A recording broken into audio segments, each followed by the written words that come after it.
Quiet on the set. Roll camera. Action. I love making movies. I love how small ideas can become motion pictures. I love how personal dreams can become shared experiences.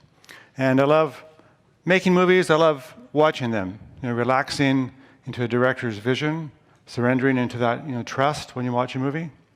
We've all done it. You're going to a dark theater, you got your popcorn, the lights go down, the movie comes up on the big screen, and you just want to relax into the comfort and trust of a professional storyteller. But then sometimes the actors will look out the camera. Sometimes the microphone will be in the shot. Sometimes the line of dialogue sounds really fake. Sometimes you're watching Game of Thrones and there's a Starbucks cup on the table. And these mistakes, though minor, they take you out of the movie and they disrupt that trust that you're in the hands of professionals. So recently I was diagnosed with Parkinson's. So I've been visiting doctors. And I met this fantastic one. We set up a treatment plan, met with the receptionist to schedule an appointment. And she showed me this information form about what to expect for my treatment, how to prepare, and just all the kind of great details. I thought, excellent. Then she starts crossing the sentences out, saying these are inaccurate. She laughs and says, oh, the form hasn't been changed since I started working here 6 years ago. So in my gut, I felt this disappointment. And I recalled how previous meetings we had scheduled errors and the doctor's instructions weren't relayed to me. And I realized that I had a movie in mind, and now there was a Starbucks cup in it. In my movie, I was starring as being surrendered into the hands of a professional and their team. And so the mistakes that happened, though minor, took me out of the movie and eroded that sense of comfort and of trust and safety with that person. So what I do is I work with organizations facilitating a strategic planning process called Thinking Like a Film Director. And we work with storyboards, pitching, screenwriting to create organizational visions that matter. And part of that vision is deciding how do we keep the audience, the people they serve, in the movie. So in order to do that, we first have to look at this idea of what is a movie. So imagine, here's an exercise for you. Imagine it's 3 years from now, and a film crew arrives at the front door of your organization. They're here to make a film about you and the fantastic work you do because of your leadership, innovation, and success in your field. Great. And not only that, but you have been asked to direct this, to sit in that chair and decide how is this movie going to look like. So how are we going to use your camera to tell your story? What exactly we're going to see? If you're to interview someone 3 years from now, if you interview yourself, what are you going to say about what you do and why it matters? What is this movie going to look like? And most importantly, where do you put the camera? Well, where does your story start? Does it start at the patient's home, on a telephone call, a website, a reception desk, a lab, an office?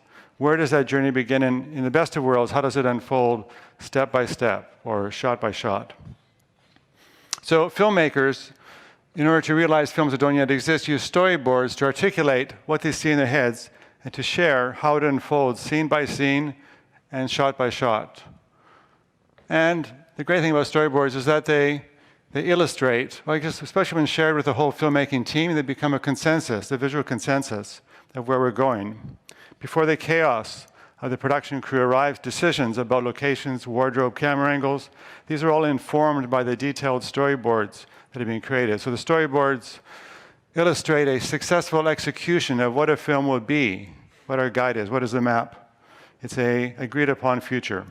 So in the same way, a storyboard of a successfully executed patient's journey in a healthcare experience could also provide that kind of consensus of how and why do we define success. And then, if you can imagine taking it in slow motion to be able to ask, what does each step do, and how is it there, and how does it serve us? The Okanagan-Similkameen Neurological Society in Penticton, they wanted to dream about this in their new movie they were dreaming about, part of it was this reception area, this new reception area which they wanted to be welcoming to the new families. Well, how do you shoot welcoming?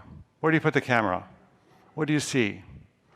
So for the staff of the OSNS, they saw luxurious chairs, luscious plants, poems written, handwritten poems on the wall, soft lighting. So suddenly this scene called welcoming could be described as a sum of different shots. So how would you shoot welcoming? How would you shoot reassurance or hope? Not only do they achieve their 3-year goal in 2 years, they continue, the staff, to dream up these details to keep the audience in the movie, like this fantastic child-sized door, like fantastic portraits of the staff dressed up as pirates inside, like this answering machine on their phone that was recorded by a 5-year-old child with autism, Lyric. So what do you dream for?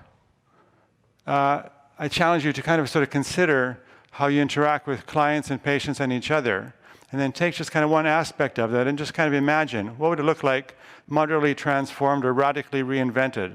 Take a piece of paper or a pencil and start storyboarding it and just kind of see what that process does for you, what questions come up. Sometimes you look at things through a fresh lens and it gives that potential for new things to be revealed. So the invitation, I think, is to consider when those glimpses of inspiration come, to honor them by writing them down, recording them, storyboarding, writing, to examine them and to start sharing those ideas with people. Because every director's film begins with a dream, usually in private, usually ridiculed, but eventually, like-minded people come together, resources come together, and those private dreams become shared experiences throughout the world. So I guess my hope for healthcare is the same, which is that people who are working in healthcare, I'd love to see them receive the encouragement, resources, and opportunities to take their dreams, what they see, their wisdom, and to create ever-evolving healing experiences that can be shared with the world so that patients like myself can stay in the movie and surrender into the comfort and trust of those dreams. Thank you.